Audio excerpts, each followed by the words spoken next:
GIT की smart class में आप सभी का स्वागत है। अकाउंटिंग की इस क्लास में आज हम लोग पढ़ने वाले हैं एचएसएन के बारे में।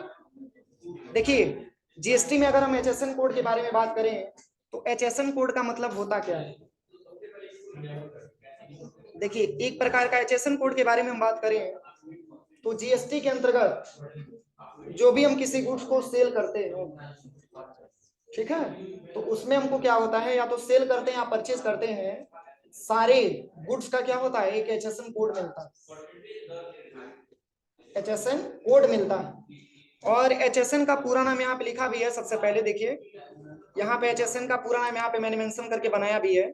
एचएसएन का पूरा नाम होता है हार्मोनाइज्ड सिस्टम ऑफ नोमेनक्लेचर, जिसकी स्थापना 1988 और डब्ल्यूसीओ यानी कि वर्ल्ड कस्टम ऑर्गेनाइजेशन के द्वारा किया गया।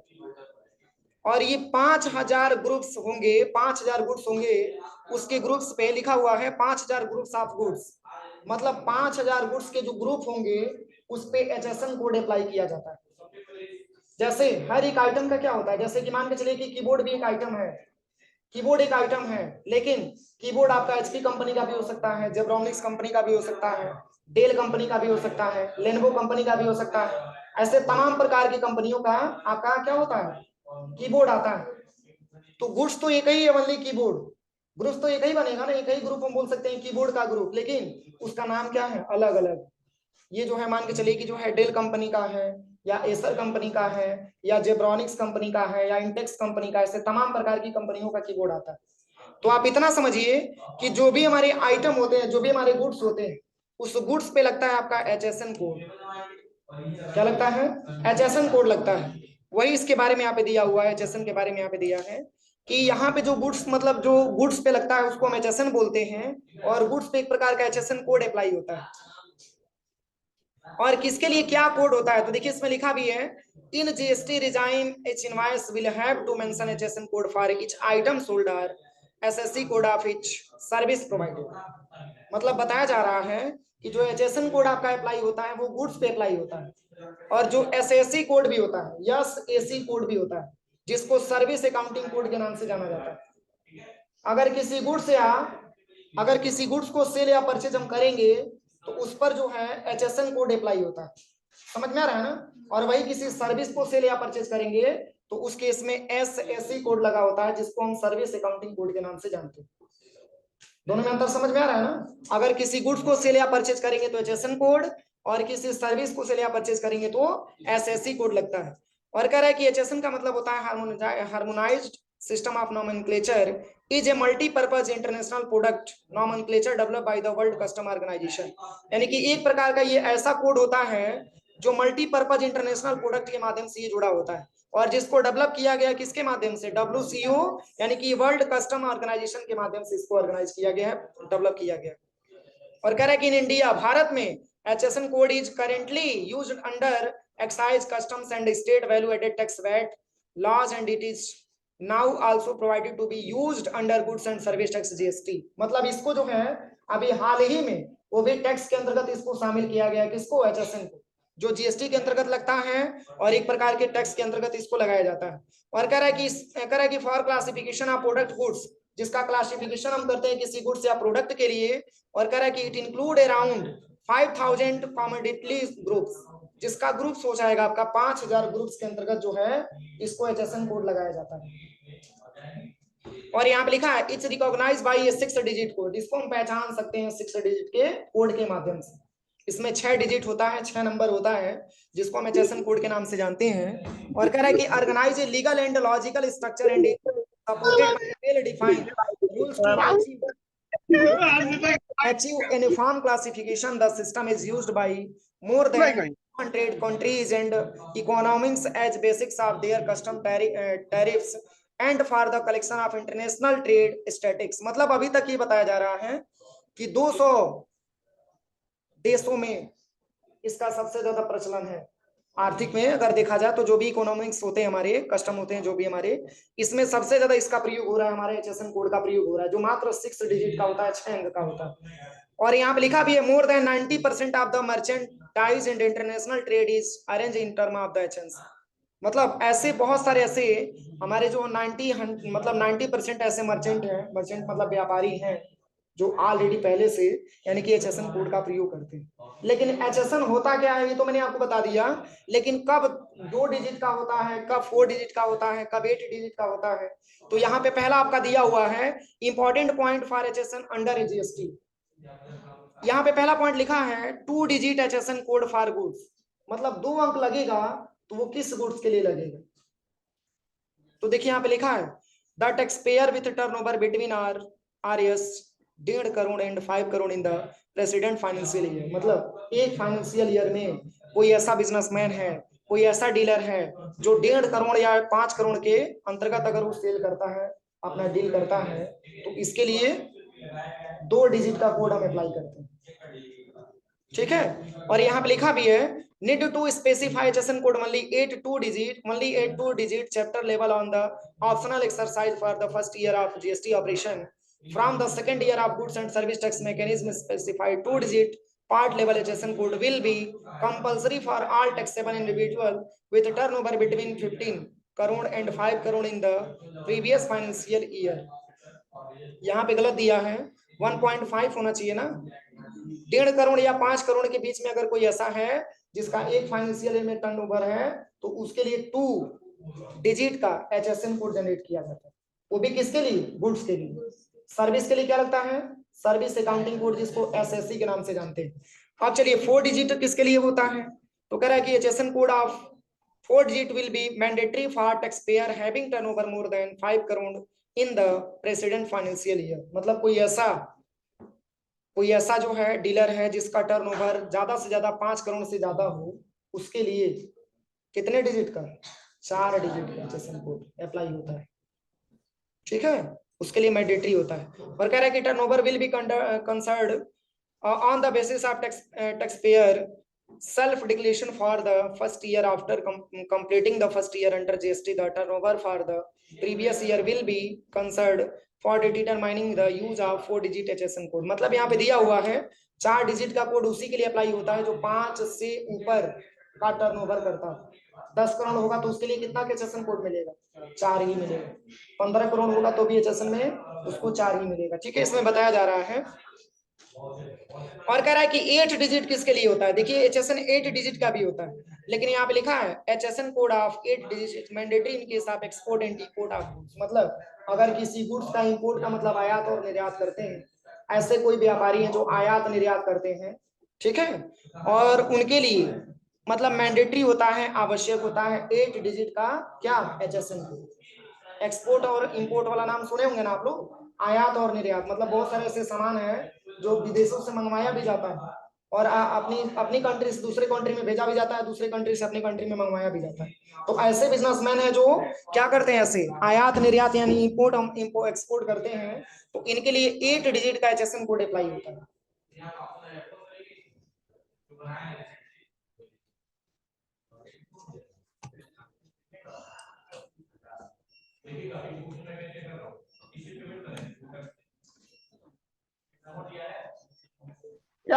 अगला क्या दिया है यहाँ पे? देखिए अगला यहाँ पे दिया हुआ है इनपुट क्रेडिट मैकेनिज्म। पहले नहीं होता इनपुट क्रेडिट मैकेनिज्म, ये क्या होता है? तो ITC के बारे में मैंने आपको बताया था, बस वही HSN के बारे में दिया हुआ है। GST के पोर्टल के अंतर्गत ये आता है, HSN के बारे में पूरा दिया। ITC के बारे में मैंने बताया था, व्हाट इज ITC? ITC क्या होता है? इनपुट टैक्स क्रेडिट होता है, वो परचेज करते समय प्राप्त होता है। अगर किसी प्रोडक्ट का मूल्य 100 रुपया है और परचेज करते समय अगर आप 105 रुपया पे कर रहे हैं, तो वो 5 रुपया आपके लिए क्या है? ITC है। जो सेल कर रहा है उसके लिए क्या है? टैक्स लायबिलिटी है। तो जैसे यहाँ पे लिखा हुआ है, कह रहा है कि ITC का सेमलेस जो GST फ्लो, GST का बेसिक फीचर्स है, जिसके अंतर्गत ITC का फ्लो मैन्युफैक्चरर से कंज्यूमर की ओर होता है, क्योंकि लास्ट मंथ की रिटर्न भरने के बाद शेष बची हुई ITC और करंट मंथ की ITC को पहले ऐड किया जाता है और फिर उसे करंट मंथ की टैक्स लायबिलिटी के साथ एडजस्ट किया जाता है। देखिए यहाँ पे बताया जा रहा है इनपुट क्रेडिट मैकेनिज्म के बारे में। यहाँ पे बताया जा रहा है कि आईटीसी का जो सीमलेस फ्लो जीएसटी का बेसिक फीचर्स है, जिसके अंतर्गत आईटीसी का फ्लो मैन्युफैक्चरर से किसके तरफ, कंज्यूमर की ओर होता है। मैन्युफैक्चरर क्या होता है, जो किसी प्रोडक्ट को तैयार कर रहा है, जो बना रहा है, और कंज्यूमर का मतलब क्या होता है, जो उसको कंज्यूम कर रहा है, जो उसका प्रयोग कर रहा है, की ओर होता है। क्योंकि जो लास्ट मंथ की हम रिटर्न भरने के बाद शेष जो बची हुई आईटीसी और करंट मंथ की आईटीसी को पहले ऐड किया जाता है, और ऐड करने के बाद कह रहा है कि फिर उसे करंट मंथ की टैक्स लायबिलिटी के साथ एडजस्ट किया जाता है। जो करंट मंथ की जो टैक्स लायबिलिटी होती है उसके साथ उसको क्या किया जाता है, एडजस्टमेंट किया जाता है। और कह रहा है कि अगर आईटीसी टैक्स लायबिलिटी से ज्यादा हुई तो टैक्स पेयर को इस मंथ में कोई भी टैक्स जमा नहीं करना पड़ता।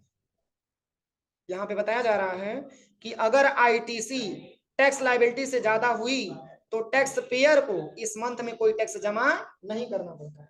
जैसे कि आपके लिए जो आपका आईटीसी आ गया, वो मान के चलिए कि आपका 10 रुपए आ गया, ठीक है, और टैक्स लायबिलिटी क्या लिखा हुआ है, यहाँ पे लिखा हुआ है सबसे पहले आईटीसी टैक्स लायबिलिटी से ज्यादा हुई तो आईटीसी मान के चलिए कि आपका 10 रुपए आ गया, और टैक्स लायबिलिटी मान के चलिए अगर 15 रुपए आ गया, किसी मंथ में आईटीसी मान के चलिए कि आपका 10 रुपए आ गया और टैक्स लायबिलिटी बढ़ करके आपका 15 रुपए आ गया, तो कह रहा है कि इस मंथ में कोई भी टैक्स जमा नहीं करना पड़ता।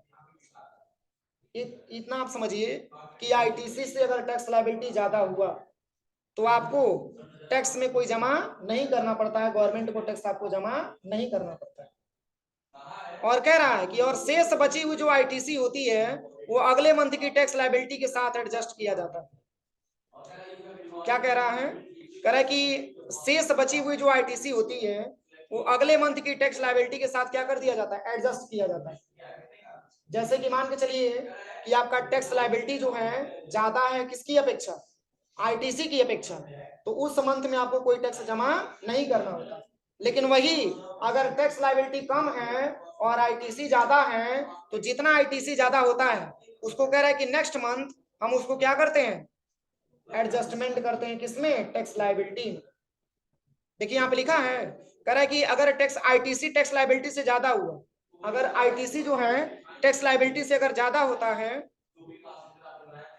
अगर टैक्स लायबिलिटी से ज्यादा होता है, यहाँ पे क्या लिखा हुआ देखिए, कह रहा है कि फिर उसे करंट मंथ की टैक्स लायबिलिटी के साथ एडजस्ट किया जाता है। और अगर आईटीसी टैक्स लायबिलिटी से ज्यादा हुई तो टैक्स पेयर को इस मंथ में कोई भी टैक्स जमा नहीं करना होगा। जैसे यहाँ पे इसके बारे में बताया जा रहा है कि अगर आईटीसी टैक्स लायबिलिटी से ज्यादा हो, मतलब टैक्स लायबिलिटी आपकी कम होनी चाहिए और आईटीसी आपका ज्यादा होना चाहिए। जैसे कि आईटीसी हो गया आपका 15 रुपए और टैक्स लायबिलिटी हो गया आपका 10 रुपए, तो आईटीसी कितना ज्यादा हुआ, 5 रुपया ज्यादा हुआ ना। तो जब 5 रुपया अगर वो जमा होता है, 5 रुपया अगर वो ज्यादा होता है, तो अगले मंथ में कह रहा है कि जो आईटीसी हमारा जो जमा होता है, अगला जो मंथ आता है उसमें टैक्स लायबिलिटी के साथ उसको एडजस्ट किया जाता है। 5 रुपया टैक्स लायबिलिटी आपका कम है ना, आईटीसी 5 रुपया आपका ज्यादा है, तो 5 रुपया यानी कि अगले महीने में आपका जो 5 रुपया आईटीसी है वो आपका टैक्स लायबिलिटी के साथ एडजस्टमेंट कर दिया जाता है, उसको भरना नहीं होता है। और कह रहा है कि अगर आईटीसी कम पड़ जाती है तो टैक्स जमा करना होता है। अब मान के चलिए कि आईटीसी आपका 10 रुपया और टैक्स लायबिलिटी आपका 15 रुपया, तब आपको टैक्स जमा करना होता है। अगर आईटीसी है 15 रुपया और टैक्स लायबिलिटी आपका 10 रुपया, तो 5 रुपया जो ज्यादा है वो आपको नेक्स्ट मंथ में एडजस्टमेंट करवाना होता है। समझ में आया, अगर आईटीसी वाला बैलेंस अगर टैक्स लायबिलिटी से जितना ज्यादा होता है उसके अगले महीने में उतने पैसे एडजस्टमेंट करवाने होते हैं। और वही अगर टैक्स लायबिलिटी कम होता है, सॉरी आईटीसी अगर कम हो जाता है तो टैक्स को आपको जमा करना होता है। आईटीसी कम हो, टैक्स लायबिलिटी ज्यादा हो, तो आपको क्या करना होता है, उसमें हमको टैक्स जमा करना होता है। अब चलिए, अब इसके बाद से क्या दिया है, अगला ऑप्शन दिया है input tax credit set of. कह रहा है कि सभी लोकल इंट्रा स्टेट ट्रांजेक्शन का प्रभाव सीजीएसटी और एसजीएसटी पे पड़ता है, मैंने बताया भी इसके पहले। और कह रहा है कि सभी इंटर स्टेट ट्रांजेक्शन का प्रभाव आईजीएसटी पर पड़ता है और एक रजिस्टर्ड डीलर की टैक्स लायबिलिटी को निम्नलिखित कम में से क्या लिखा हुआ है, सेट ऑफ किया जाता है। जैसे यहाँ पे लिखा भी है कि किस जीएसटी को हम किसके अंतर्गत रखते हैं, जैसे यहाँ पे लिखा हुआ है इनपुट टैक्स क्रेडिट और यहाँ पे लिखा है सेट ऑफ अगेंस्ट लायबिलिटी। तो जैसे सेंट्रल टैक्स है तो सीजीएसटी के नाम से जाना जाता है, ठीक है, सीजीएसटी। और कह रहा है कि and IGST in that order. और कह रहा है कि अगर स्टेट है तो इसको भी एसजीएसटी के नाम से जाना जाता है। और आपका इंटीग्रेटेड है तो इसमें IGST लगता है, और इसके बाद यूनियन टेरिटरी भी लगता है आपका किसमें, UTGST पे, और इस पे भी ITGST चार्ज, IGST चार्ज होता है जो अपने स्टेट से बाहर होता है। जैसे आप इतना समझिए, इसके पहले मैंने आपको पढ़ाया है कि अगर अपने स्टेट के अंदर किसी गुड्स या सर्विस को हम सप्लाई करते हैं तो उस केस में इंट्रा स्टेट GST चार्ज होता है, और वही अपने स्टेट के बाहर अगर किसी गुड्स या सर्विस को हम सेल करते हैं तो उसमें IGST चार्ज होता है। तो IGST को इंटीग्रेटेड बोला जाता है, और इसके बाद से लोकल को इंट्रा स्टेट GST के नाम से जाना जाता है। उसको हम लोकल GST के नाम से भी समझ सकते हैं, लोकल ट्रांजेक्शन बोला जाता है, और ये हमारा इंटर स्टेट ट्रांजेक्शन होता है। ठीक है, तो यहाँ पे पूरा दिया हुआ इसके बारे में। यहाँ पे अब चूंकि ये रिटर्न वाला आता है, इसके जस्ट नीचे आपका मेंटेनिंग चार्ट ऑफ अकाउंट यानी कि लेसन नंबर 4 यहाँ पे दिया हुआ है। देखिए मेंटेनिंग चार्ट ऑफ अकाउंट यहाँ पे पूरा डीपली दिया हुआ है। देखिए कि जैसे माउस और कीबोर्ड कन्वेंशन दिया हुआ है मेंटेनिंग चार्ट ऑफ अकाउंट के बारे में। कह रहा है कि टैली में कीबोर्ड माउस का प्रयोग करते समय अगर किसी भी अल्फाबेटिकल के नीचे सिंगल लाइन है, जैसे कि ए के नीचे अगर सिंगल लाइन है तो कह रहा है कि उसे अल्ट प्लस ए पढ़ा जाएगा। क्या पढ़ा जाएगा? अल्ट प्लस ए पढ़ा जाएगा। यानी कि कह रहा है कि अगर आपके टैली में कीबोर्ड या माउस का प्रयोग करते समय अगर किसी अल्फाबेटिकल के नीचे अगर सिंगल लाइन आता है, ए के नीचे अगर सिंगल लाइन आता है तो उसे हम अल्ट प्लस ए पढ़ा जाएगा, और अगर किसी अल्फाबेटिकल के नीचे डबल अंडरलाइन है तो उसे कंट्रोल प्लस ए पढ़ा जाएगा। दोनों में अंतर समझ में आ रहा है ना? अल्ट प्लस ए आप तब पढ़ेंगे जब ए के नीचे सिंगल लाइन है, ठीक है, और कंट्रोल के साथ ए तब पढ़ेंगे जब डबल लाइन हो। समझ में आ रहा है ना? अल्ट प्लस ए पढ़ा जाएगा, और अगर किसी अल्फाबेट के नीचे अगर डबल अंडरलाइन है तो उसे कंट्रोल प्लस ए पढ़ा जाएगा। ये आपको इसलिए समझाया जा रहा है क्योंकि कंपनी बनाते समय अक्सर इसकी रिक्वायरमेंट आए। ठीक है, क्या चीज? कंट्रोल ई है, ए है, कंट्रोल ए। ठीक है, अब इसके बारे में पढ़ेंगे, पहले आप इतना समझिए। डबल अंडरलाइन का मतलब कंट्रोल प्लस ए, और ए के नीचे सिंगल अंडरलाइन आएगा तो इसका मतलब बस अल्ट प्लस ए। अब दिया है स्विचिंग बिटवीन स्क्रीन एरिया। कह रहा है कि जब टैली सॉफ्टवेयर को फर्स्ट टाइम लोड किया जाता है तब गेटवे ऑफ टैली की स्क्रीन डिस्प्ले होती है। अब हम अगर मेन स्क्रीन एरिया से कैलकुलेटर पैनल पर जाना चाहते हैं तो हमें कंट्रोल प्लस एन या कंट्रोल प्लस एम बटन दबाना होता है। जैसे कि मान के चलिए कि कोई कैलकुलेशन आप गलत कर रहे हैं और वो कैलकुलेशन आप देखना चाहते हैं सही है कि गलत है, तो इसके लिए आप चाहते हैं अगर टैली सॉफ्टवेयर में कि हम कैलकुलेटर ओपन करें तो या तो आप कंट्रोल प्लस एन बटन दबाइए या कंट्रोल प्लस एम बटन दबाइए, दोनों के लिए कैलकुलेटर होता है। अब बंद कैसे होगा? तो जिससे ऑन होगा उसी से बंद भी हो जाएगा। कंट्रोल एन दबाएंगे तो बंद होगा, कंट्रोल एन दबाएंगे तो चालू भी हो जाएगा। और लिखा भी है यहाँ पे, करे कि दबाना होता है, और अगर हमको वापस मेन स्क्रीन एरिया में आना चाहते हैं तो पुनः कंट्रोल एन या कंट्रोल एम ही दबाना होता है। ठीक है, जैसे कि आपने कैलकुलेशन करने के लिए कंट्रोल एन या कंट्रोल एम आपने दबा लिया, पुनः कंट्रोल एन या कंट्रोल एम दबाएंगे तो पुनः वापस भी आ जाएंगे। और कह रहा है और अगर वापस मेन स्क्रीन हो गया कंट्रोल, कह रहा है कि और control plus alt plus L से लाइसेंस सर्विस की स्क्रीन शो होती है, और कंट्रोल प्लस अल्ट एफ से कॉन्फ़िगरेशन इंफॉर्मेशन स्क्रीन शो होती है। देखिए इसकी बहुत ज्यादा रिक्वायरमेंट अभी फिलहाल में आने वाली है, इसके लिए यहाँ पे पूरा आपको सचेत किया जा रहा है। ठीक है, इसके बारे में आपको पूरा बताया जा रहा है। और जैसे कह रहा है कि कंपनी क्रिएशन, हम कंपनी कैसे क्रिएट करते हैं, तो यहाँ पे बता रहा है सिनारियो में, कह रहा है कि create a company name Gayatri computer limited with the financial year beginning 1 अप्रैल 2020। यहाँ पे 20 दिया हुआ है, लेकिन हम स्टार्ट करेंगे तो क्या डालेंगे डेट? हाँ 24 स्टार्ट करेंगे ना, क्योंकि 24 से हमारी फाइनेंशियल ईयर स्टार्ट हो रही है। अब यहाँ से देखिए, यहाँ पे कह रहा है कि जब हम कंपनी बनाएंगे तो कंपनी अब ये नहीं कि अपने नाम से आप बना लीजिएगा, मतलब अपने नाम से भी अगर आप बनाते हैं तो आपको समझना होगा। तो जैसे यहाँ पे कंपनी दिया हुआ है कि गायत्री कंप्यूटर प्राइवेट लिमिटेड के नाम से हम एक कंपनी बनाना स्टार्ट करेंगे। ठीक है, इसके बाद से डायरेक्टली लिखा है, इसमें पहला आता है डायरेक्टरी। जब कंपनी क्रिएट करेंगे तो उसमें सबसे पहले आपसे डायरेक्टरी पूछा जाएगा। तो कह रहा है कि कंप्यूटर का वह ड्राइव या लो लोकेशन जहां पर हम अपनी कंपनी का डाटा स्टोर करते हैं, सी ड्राइव है कि डी ड्राइव है कि ई ड्राइव है, ऐसे चूज करते हैं ना, तो उसको हम डायरेक्टरी बोलते हैं। जैसे आपने कंपनी बना दिया डी ड्राइव में, तो जाके सी ड्राइव में खोजेंगे तो मिलेगा, तो हमेशा कंपनी आपको डी ड्राइव में ही बनाना होता है। ठीक है, तो डी ड्राइव में अपनी कंपनी आप बना सकते हैं। और कह रहा है कि इसमें हम उस पाथ को लिखते हैं जहां पर हमें अपनी कंपनी का डेटा स्टोर करना चाहते हैं। अगर सी ड्राइव में स्टोर करना चाहते हैं तो सी लिखेंगे, और डी में स्टोर करना चाहते हैं तो डी लिखते हैं। और कह रहा है कि जब हम कंपनी को क्रिएट करते हैं तो टैली हमें एक डिफॉल्ट लोकेशन देता है, लेकिन बैक स्पेस दबाकर हम इस लोकेशन को बदल सकते हैं। जैसे जब कंपनी हम क्रिएट करना बताएंगे आपको, तो उसमें क्या होगा, जैसे टैली एक बाय डिफॉल्ट आपको लोकेशन क्रिएट करने के लिए देगा, बाय डिफॉल्ट सी मतलब सी ड्राइव देता है, तो वहां से बैक स्पेस दबा करके उसको हटा देते हैं, क्योंकि हमको अपने रिक्वायरमेंट के हिसाब से कंपनी बनाना होता है। ठीक है, और यहाँ पे लिखा भी है, कह रहा है कि इस लोकेशन को बदल सकते हैं, हमें कभी भी अपनी डायरेक्टरी को सी ड्राइव में नहीं सेट करना चाहिए, क्योंकि कंप्यूटर फॉर्मेट हो जाती है। जैसे बाय डिफॉल्ट तो आपको सी ड्राइव देगा, लेकिन अगर आप अपनी कंपनी सी ड्राइव नहीं बना लेंगे, तो पता ये चलेगा कि जब आपकी कंपनी, जब आपकी सिस्टम फॉर्मेट होगी, तो पूरा आपका डेटा भी लॉस हो जाएगा। इसलिए कंपनी का डेटा हमेशा डी ड्राइव में ही रखना चाहिए, डी ड्राइव से ही नहीं कंपनी बनाना चाहिए, डी ड्राइव नहीं फॉर्मेट होता है। ठीक है, चलिए यहाँ से हम कल बताएंगे। ठीक है।